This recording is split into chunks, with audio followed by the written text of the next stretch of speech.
Hi everyone, and welcome to episode 6 of this great guitar build off.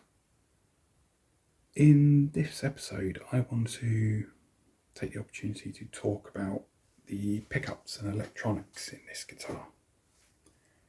So way back in the first episode I talked about one of the main goals being to have piezo pickups, or a piezo pickup system, so I'll be replacing the saddles you see there with piezo, and plan is to use a Fishman power chip, which is the sort of preamp and mixing system to mix with the magnetic pickups. To power that you need a 9-volt battery like that, or one of Fishman's battery packs. Originally I had planned to use P90s, obviously. The pickups I had chosen were from Allegory, and I think they're called the Sea Smoke P90 set. I've seen a few demos of these on the internet, including probably the most well known is Colin from CS Guitars, who used them in a kit last year, I think.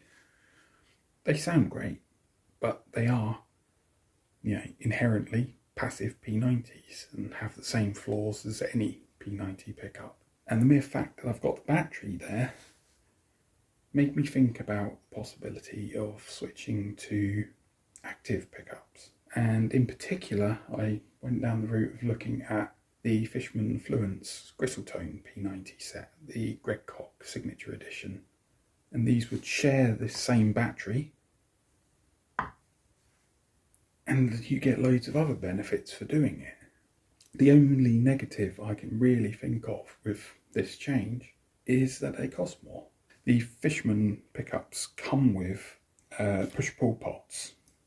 So they come with a couple of push-pull pots like this. Sort of one, as well as a jack and various other bits and pieces. So when you add up all of the differences, because I'd have to buy the pots and everything for the Allegory ones, the cost difference is about £130. And then when I started looking at all the benefits that I would get from the Fishman pickups, I think that it's totally worth it. So in terms of those benefits, obviously one is that they're using that battery, so it's just more efficient really. But in terms of sound and tonal options, I think there's some really great benefits there. The first being that they're noiseless, so you don't have to deal with that whole issue. The second is that, as well as having a distinct sound for the neck and the bridge pickup, and obviously you get the middle position, they have 3 distinct voices, which is why they give you the push-pull pot. So you've got like voice 1 is a classic sort of P90 set, voice 2 is an overwound set, and then voice 3 is quite interesting because it's mimicking a sort of Strat style single coil pickup. So essentially from the 2 pickups and the middle position, plus those 3 voices, you end up with about 9 different tonal options just there. And then you mix into that the piezo, and well, it's quite an amazing sort of tonal variety there, isn't it? So alongside the decision to use the Fishman Gristletone P90s, I've also made the decision to phase the remainder of the project. So in phase 1, what I plan to do is to install the Gristletone P90s with this bridge that you see here and the saddles that you see here, and just get that working, get the body finished, get the neck on, get it all playing just like that. And that's phase 1. Phase 2 will then be to get the piezo saddles, switch those out, and get the Fishman power chip preamp thing and put that in and get that all working. And then phase 3 is an optional phase, which would be to get rid of this 9-volt battery and use the Fishman battery pack instead. So I want to look at the cavity here in relation to fitting said battery pack in, and if necessary tweak the cavity. The reason I want to do this now is that the guitar's not finished. So it's much better if I need to route the cavity or anything like that to do it now. So you can see when I originally designed this, I've designed it for a Les Paul style toggle switch, sat there. and then CTS style pots here, here and here. Now this is actually the power chip, and I think it's about the same size as that with a circuit board below it. So I need to be careful with that because I don't really know the size of the circuit board.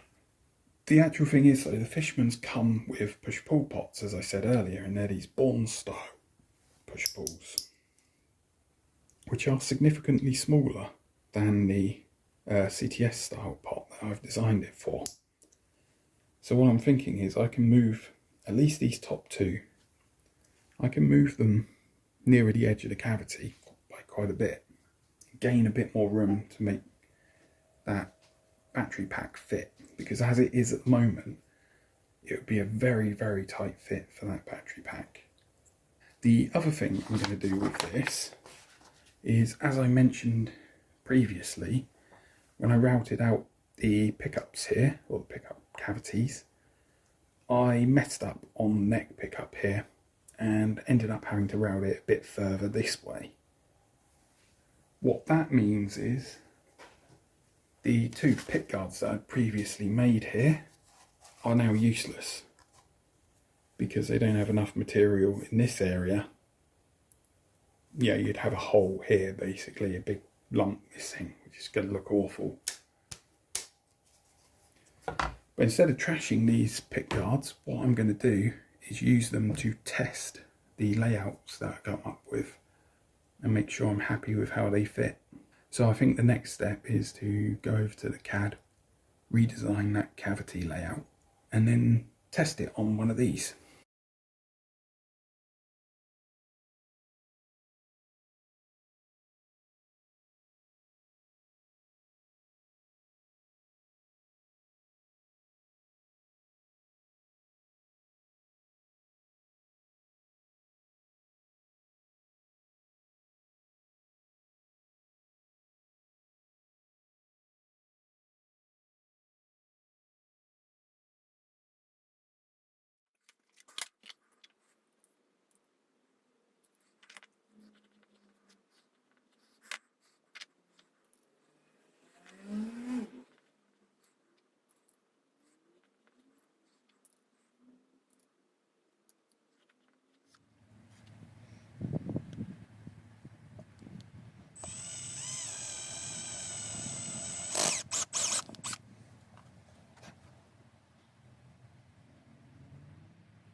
So it's new pickup day today, and my new Fishman Fluence pickups have shown up.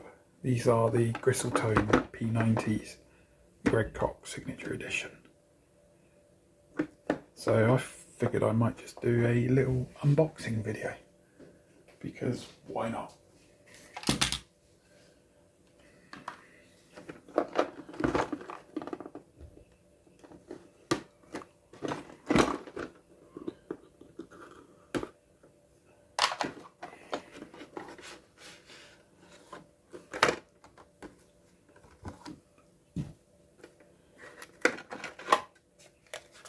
So there's the pickups themselves.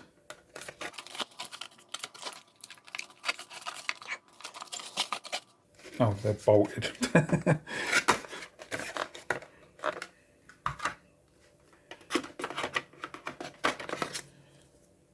We got here user guide, installation guide, some handy wiring diagrams. That's the one I'll be using.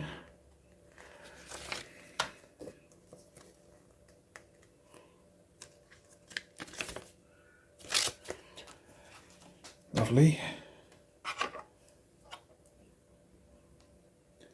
Got some standard pots.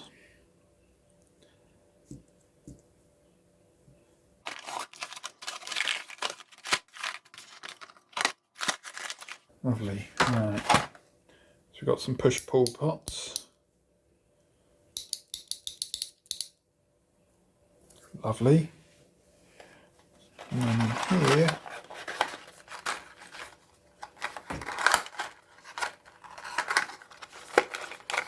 we have all sorts of wires, capacitor, a couple of capacitors, battery clip, stereo jack, screws for those P90s,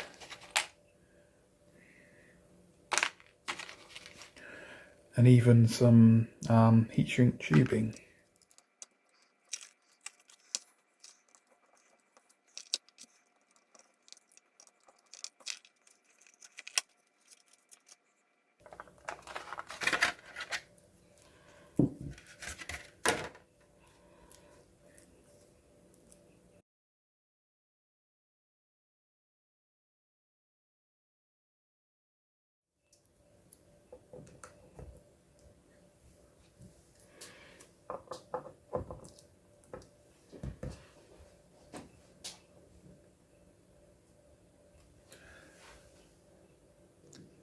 So looking at this here, it's quite clear that the pickups need to go quite a bit lower in order to avoid the strings and give a bit of room for height adjustment on those strings too. And this one I've not even routed as low as the other one. So I've just measured how far I've routed on both of these. This one went down 15, this one 10.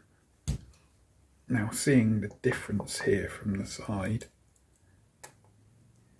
I think I'm probably going to take that one, both of them down to 20 mil, and then see what it looks like. And if I need to go a little further then. I think 20 mil should be about right, looking at this. So the other thing I wanted to just quickly check is that this bunch of wires is going to fit through the existing holes properly on the guitar. Right, this one's the neck.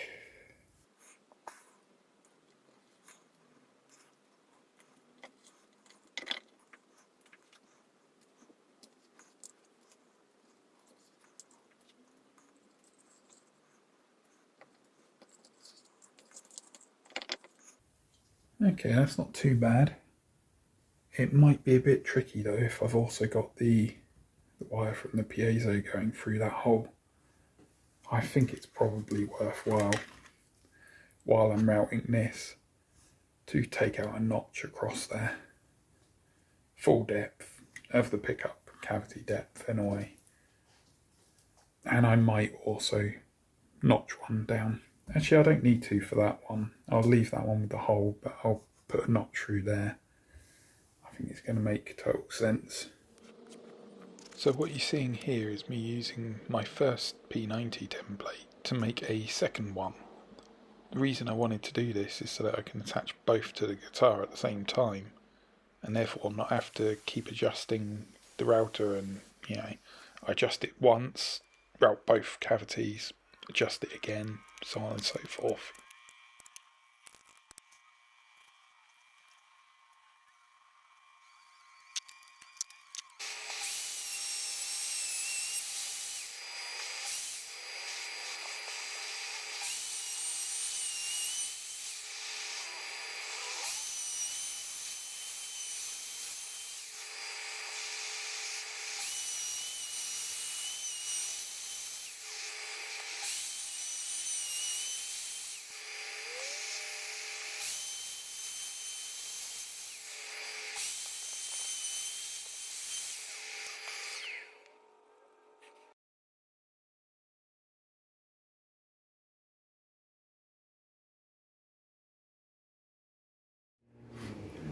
So I've just finished routing the 2 pickups, both down to 20mm now. I just want to check how these pickups sit in here. There's the bridge. They're pretty much flush with the body, apart from the little pokey out bits for the pins there. That's interesting. Let's see what the let's grab the screws.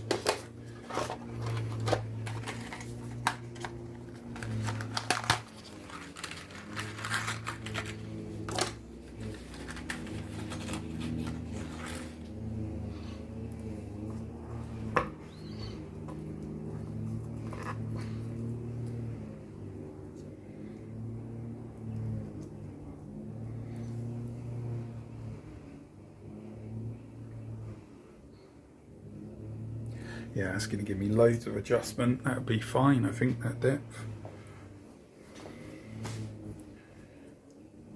Assuming these screws aren't.